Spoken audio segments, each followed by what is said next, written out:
What's up guys, it's Willywonka here, and I just want to make a quick video for the beginners, people who are kind of curious about Path of Exile. So this is a basic introduction to Path of Exile and what you should know, so check it out.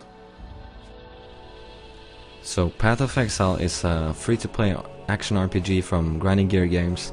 It's going into open beta on the 23rd of January 2013, so I hope you guys check it out. To start us off, I want to just quickly look at the skill tree. You have 6 classes in this game. You have the typical barbarian. It's called the Marauder.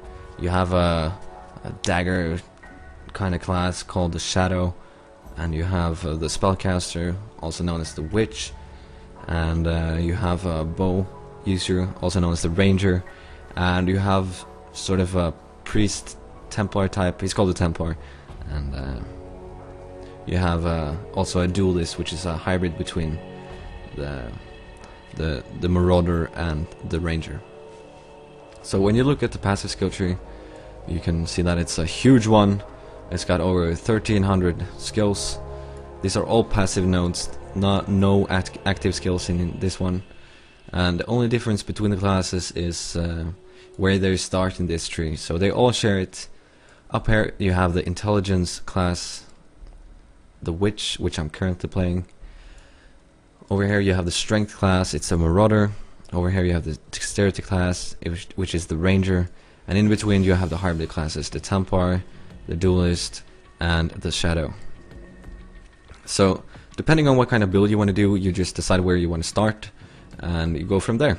Also, another difference between the classes is what kind of quest rewards you get. And in the quest rewards you get skill points, skill points, and you get skill gems and gear and stuff like that. So if you roll the intelligence class, this is sort of the intelligence area, strength area, dexterity area. So if you roll a Witch, you'll more likely get intelligence skill gems. Gems. So casting skills. If you pick a Marauder, you'll get more strength skill gems, and melee attacks and stuff like that, so keep that in mind. And if you take a look here, you have smaller nodes, you have bigger nodes, and they kind of determine what they do, how strong they are. So let's just take a look at a few here. The first one is mana regeneration. You get 40% more, so 8% increased mana, some mana, intelligence, and some dexterity and strength. You have some strength and dexterity littered across the whole place, so if you pick an intelligence class, you still have the chance to pick up some dexterity. So if you want to use the dexterity skills, you can use them, just pick up some dexterity on the way. And you have some bigger ones as well, so let's go down here, take a look at this one. So maybe this one first. You get 15% attack speed. That's a huge boost. That's why this one is so big and kind of further away from where you start. Also, this one is huge, so this is what you would pick for maybe one of the classes that are melee, and you jump into a big group. This is what you want. And wavering stance. Cannot evade enemy attacks, so you cannot evade an attack. You have evasion in the game, you get it from armor pieces, and so evasion is wasted if you pick this one up. But the good thing about it is that you cannot be stunned. And if you get hit by an enemy, if you take a rather large portion of your health, your character will be stunned. You cannot move for a split second or a short period of time, and you're vulnerable. So that really sucks if you're a melee character. So on my character, where I jump into a big group, leap slam them and just destroy them, I don't want to be stunned if I get hit. So I can just keep going in a huge pack. So I pick up this one. But because of the side effect that I cannot evade, I don't need my evasion. So I also pick up this one, Iron Reflexes. It converts all my evasion that I get from my gear into armor instead. So these two work really well. I can pick up this one, and then I can get this one without any side effects. And you also have armor on some gear. You can get hybrid pieces with evasion and armor. So if you pick up these two, you can... Oh, sorry about that. You can take whatever you want. And armor works like in many other games, where if you have a lot of armor, take little damage, you don't take anything. But in this game, if you take a lot of damage, your armor is almost nullified, void, doesn't do anything. So the more damage you take, the less your armor does, and so against huge bosses with strong physical attacks, you need something else, just more health, I guess. And you can get some potions that give you a lot of armor boost. I use those for boss fights, and when I jump into huge packs, I get a boost in armor, so that helps as well. Do we have anything else? Arrow dodging, double chances to evade projectile attacks. The medium-sized ones give you slightly less, but still very good bonuses. And yeah, and you get more health, stuff like that. So that's the passive skill tree. So similarly to other action RPGs, you also in Path of Exile get potions. We call them flasks. You get the health flask, you get the mana flask, you get granite flask, and diamond flask. These two are kind of special. The diamond one gives you 100% crit chance over a short duration, kind of cool, but you don't really use it in hardcore unless you want to die. And you got the granite flask, which gives you a huge bonus to armor. So this is kind of like a oh shit button. If you're in a tight spot, you hit this one and you should be fine. Also, your potions recharge. You can use them forever, they never disappear unless you sell them or destroy them or something like that. And you can tell this one has 32 charges, consumes 10 each time I use them, and it heals 700 HP over 7 seconds. And if I wanted to, I can use it just like this, but I could also make it magic and improve it. So you can see this one has one prefix and one suffix. That's all they can get. That's for all magic items. They can have 2 stats. And this one gives me increased recovery on low life and dispels frozen and chilled on a use. And that's really good. If you get hit by cold attack, you have a chance to be frozen, and you stand still and you can be hit without being able to move. So having this potion is really, really nice. But if I, for some reason, did not like this stat, I could re-roll it. Also, if I want to make a white item into a magic one, I can also do that with an item called an Orb of Transmutation.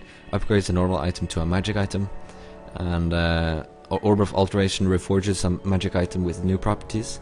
These are commodities or currencies in this game that you use for trading, because in Path of Exile you don't have any money. You use currencies like this, and you trade items for items.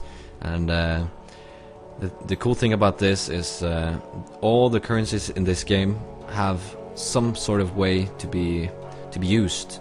So you have a gold sink right there, and the way they work is that they can roll new stats on item, roll new sockets. We'll get to that, and just you can basically pick up a white item and turn it into the best item in the game just using currencies. Turning them into magic item, turning them into rare items, upgrading the quality, etc, etc. I'll show you a little bit later. So if I wanted to, I can use the Orb of Alteration on this one, changing the stats. So there you go. Now it's a Colossal Life Flask of Craving. So the suffix on this one gives me 2% mana leech during the flask effect. So for 7 seconds I get 2% mana leech, but that's only one suffix. And if I want to add a prefix, I can use the Orb of Augmentation. It adds one more property if it can on a magic item. So let's see. Alright, so I got Avengers as a prefix. So I get 3 charges whenever I take a critical strike. That's when a mob hits me and the mob critical strikes. So this is kind of shitty because I don't want to be critical striked, of course. So I could use an other Orb of Alteration, and this time I get increased recovery on low life, and also grants life recovery to my minions. So if you're a witch doing summons, like a necromancer in Diablo 2, Diablo 3, you can heal your minions, which is really cool. I can keep going, getting more charges, adding a suffix, getting movement speed during the flask effect, a lot of stuff. So that's pretty cool. Now back to me. If I want to make this axe into a good item, this is only a level 52 item. You can get higher item level, and if we do this, pick up the item with our mouse cursor, type item level, you can see what the hidden item level is, kind of like in World of Warcraft. So this one is 53, so you see it requires 52, but its item level is 53. The higher the item level, the better stats you can roll. I think 64 is where you get all the good stuff.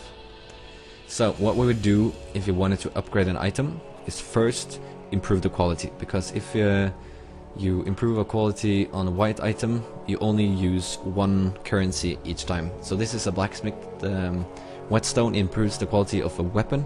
You have the same type for armor, so I could use this on my armor pieces to improve the quality. But in this case we want the blacksmith whetstone. So one use gives me 5% quality. The quality on items only improve the damage, the armor, the evasion, the energy shield. It doesn't improve the added stats. So the intelligence, the lightning damage on this one will not be affected, only the physical damage. So improving quality on items for casters, especially weapons, are kind of useless because you don't get more spell damage. But for other characters it's really nice. So we got 75 to 101 damage here. Let's do one more, 78 to 106. Keep going, and there we got it. 20%, that's the max. And if this was a rare or magic item, let's use this one, it would use more charges. So this one is already rare. I use one, only get 1%. So if you're gonna make an item, do it on a white item first. So now it's 20%, and we could do it, make it into a magic item. See what we get. So bam, +1 level of melee gems in this item. That's that can be really cool, because getting an extra level on a skill gem before you get the level requirement can be strong. And we can add another affix or suffix. I didn't see what it was. So we get 12% cold resist, but I don't want this, and we can reroll. So we get critical strike chance and more cold damage. So let's say that's nice. But I want to make a rare item. So let's use an orb of scouring. Removes all properties from an item. So using this one makes it into a white one again. So this enables me to use a orb of alchemy. If I wanted to, I can use something that's called a regal orb. It turns a magic item into a rare, but in this case I don't want to use it, and it's very expensive. So let's use an orb of alchemy. It's the same as the orb of transmutation, but this one turns a normal item into a rare. So let's see. Bam. Okay, so we got some decent stats. This is not very good. I can get better. We didn't get any physical percentage or physical static added here, so that kind of sucks. But on a rare item, you can get 6 stats on it, 3 affixes and 3 suffixes, so you can get 4 more than a magic item, so they can get really strong. And if I didn't like the roll on the rare, I could use a Chaos Orb, reforges a rare item with new random properties. So let's do that. Bam! All new stats. And now you can see I got increased physical damage and some cold damage and some other stuff I don't care about. So this is a decent weapon, 120 to 162. It's not very good. On my melee character, I have a weapon of the same level. It has 180 to 280, I think, in damage. So this is very little. So that's how you do that, and you can improve quality on flasks, you can keep rolling, you can add properties, you have other stuff like improve the quality of a gem. The gems are your skills in this game, I'll get to that later. And you can use, for example, the orbit chance. You get a random chance to get a magic or rare item, or you can use let's see, jeweler orb. Reforges the number of sockets on an item, so you can see the items all have different amount of sockets. If I use this, it rerolls. Wow, I got a lucky roll there. That was really lucky. And so now it's 5.